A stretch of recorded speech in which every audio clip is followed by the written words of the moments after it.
Hey everybody, Dan and Pamela here. We're coming live from downtown Eau Claire. Yes. High five. Pamela is super excited to be on this call with me today, and you're with Woods and Water currently? I am. And she is a builder. And I wanted to bring her on here because inventory is low, and I see a niche for builders right now, especially people like yourself, Pamela, who have the ability to create inventory. Yes. During a time where inventory is so low, there's such a lack of homes on the market. And I think that building or having a builder in your back pocket, somebody like yourself, is a lost opportunity for certain agents who don't understand how builders operate. So, or how to work with them, or are intimidated by the fact that they're a builder.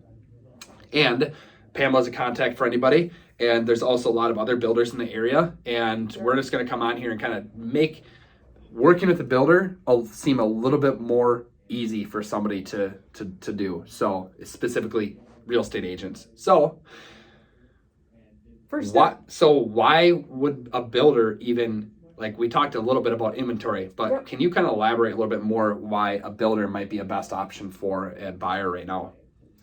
Well, inventory, location, it's hard to specifically always get what the buyer is looking for, especially right now in our environment. And you keep saying it's more about inventory, but it is inventory. It's having to go in and compete on a home that gets listed and going through the process and then finding out, well, there's 6 other buyers because of that reason. So when it comes to working with a builder like ourselves, you know, there's the process of we can still work with real estate agents and pass along your commission on the house sale without having to actually have a house listed on the market. It would be a build contract. Gotcha. So actually it's almost like a win-win-win for everybody involved. Yep. The builder, you guys get a build.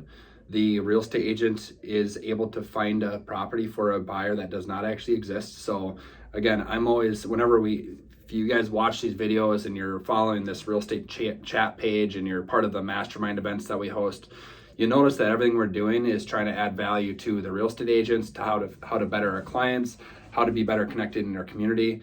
I think having something like that where I'm a little bit losing my train of thought a little bit, but what were you last saying? Well, the value is the real estate agent earns their commission. Yes. So they win as far as passing that commission on. I remember what I was going to say now.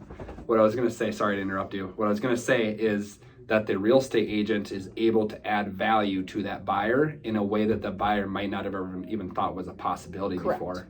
Correct. So, What other reason? We kind of wrote down a couple things. Exactly what you want. So another cool thing about building is obviously if you do a custom build, that person's able to get the layout that they want, that they've always dreamed of. They get the countertops, the carpet, brand new flooring, paint, all these fixtures. They don't have to worry about the fixing up or walking into a house that's existing and saying, well, right away we're going to change this. How does this fit into our budget with what we can afford? Yeah. Or, you know, it's exactly what they want. And it really, what I heard recently was we don't have to fix anything. Yep. And they get to be more variable on where they want their location of town to be too. Because they can pick the south side, the west side, whatever direction that they decide to actually build on. So cool. Location, actually have an inventory or a possibility to purchase something that they want to move into, and the variability on, you know, they get exactly what they want to buy.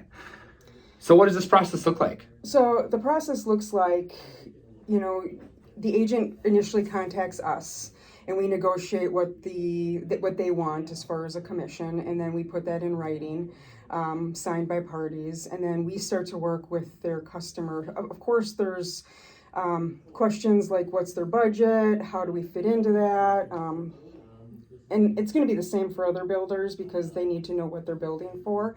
And then really the real estate, we go into contract with the buyer. We have a build contract, and essentially the real estate agent just sits back and lets us take over, and once the build is done and it's closed, the title company cuts them a check for the commission. It's a little bit of a longer process. Yeah. Because the build time, But the end result is you still have a happy buyer. They're in a new home, and you get the commission. You were actually able to get them a home too. Sometimes, how many times has anybody watching this had a buyer and they've been looking for 4 months and they just give up completely and they say we're going to rent another year until the market changes or until more homes come back on the market. And building is such a good option for people. Another nice thing is we've done the building process probably 8 times in the past few years here. And the nice thing is you work with a good builder who has good communication, and they really take a lot of that coordination off your plate, because really they're the ones who are taking over the whole transaction management. Obviously, as a real estate agent, you're the fiduciary of the client, you want to stay involved to a certain level, but a lot of it is going to be direct contact between the builder and the buyer themselves. Correct. It's actually really seamless. Yeah, it's been pretty good. Just little things here and there, but and it is communication. At the end of the everything. Absolutely. Yep. So the process and what it looks like, I kind of answered what Dan's question was just make that initial reach out to a builder, maybe get some referrals. One of the questions Dan asked is, what should a client ask, a buyer ask, if they're possibly going to look at several different builders?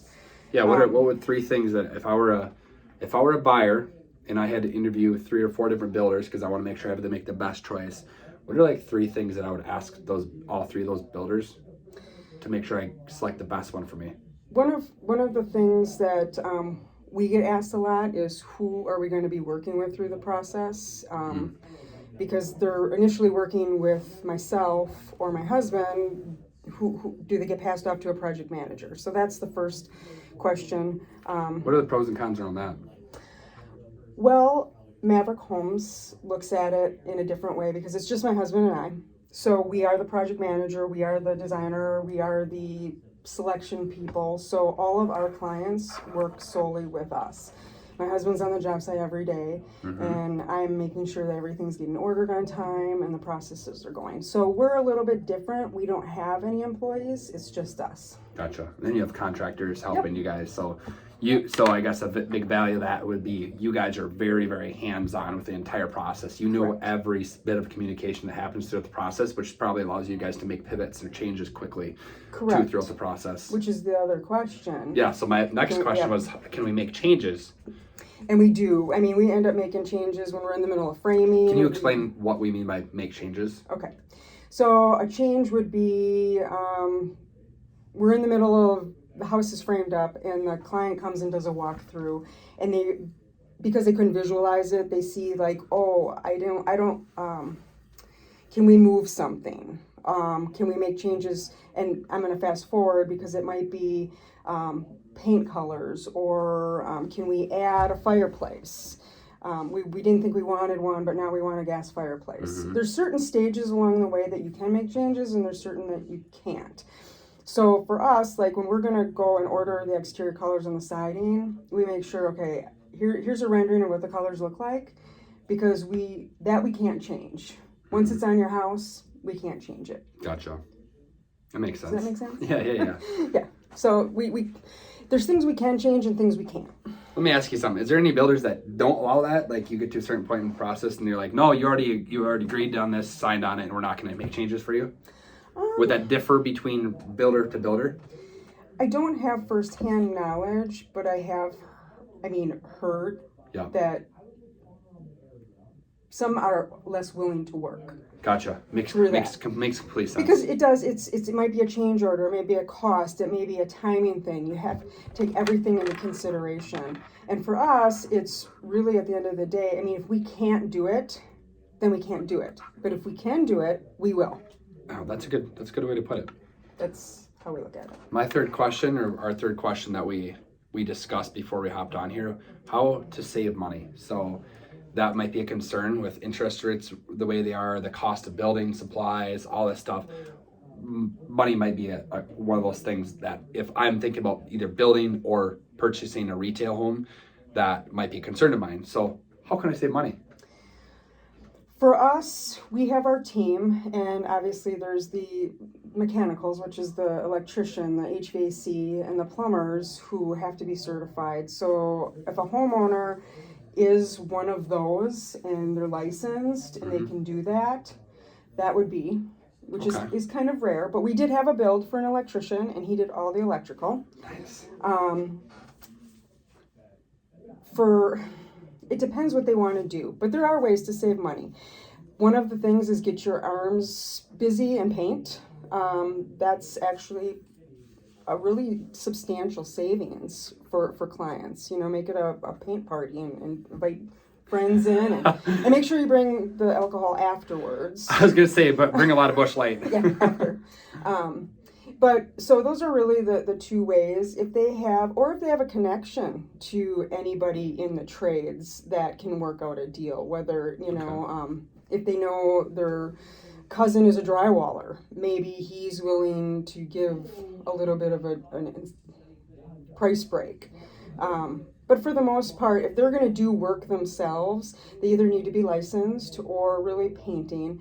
Everything else is kind of hands-on with trim and doors, and you need to know what you're doing. Yep. So there's flexibility there, which I'm assuming not all builders allow that flexibility. Correct. Gotcha. So that would be a differentiating factor of something that you might want to ask a builder as you're going through the process, especially if you have connections within the industry, right? Like when we worked with the client that was the electrician, I think that was a huge thing because originally he was like, I'm not doing the electrical. He said, I'm not doing it. I just, and then all of a sudden it was like, I think he realized how much he could save. Yeah. And that he could wire it exactly how he wanted it. And then. Yeah, why would you pay somebody else? Right. You know, probably 8 times what his wages are if he could just do it himself, you know? Yeah. So that's awesome. I appreciate you hopping on here. I just wanted to say one quick thing. Yeah. This is more of a educational piece for realtors to know that there's other options and to be thinking outside of that box of, you know, it's a phone call. So you make a few phone calls to some builders and maybe it gets your buyer what they're looking for. Exactly. No, the whole point of these videos that we put on here is just to expand people's heads on what the capabilities are, especially in this environment where there's a low inventory. I think having this knowledge that you can make a phone call to a builder, even if you don't end up building for, let's say you even don't have even a client for 6 months, but that 6-month thing pops, or 6 months down the road, somebody calls you up and says, hey, I want to buy something around $375, but I can't find anything. Can you have any ideas? We need to buy something in the next year here. And boom, make the contact to you or whoever builder that they're working with. Or you're at a dinner party and they say, hey, we're looking to build a new home. Well, then as a real estate agent, you can actually get in on making a commission and being the referral and the go-between instead of just handing them some names. Yeah, handing them some names or them, just going willy-nilly and going to Google and finding somebody and end up not being happy with them. Right. I think the biggest thing that agents have that bring value is the connectivity between builders or between resources and vendors and all these different things. So I know if I hand you a buyer, you're probably going to treat that buyer like like royalty. Like every customer gets treated. Yes, royalty. Exactly. And that's what you want. You want to be able to have that relationship because not all builders, not all salespeople, not everybody's works the exact same as how you're describing yourself. So awesome. Peace out, guys. Have a good rest of your day. See ya. Bye.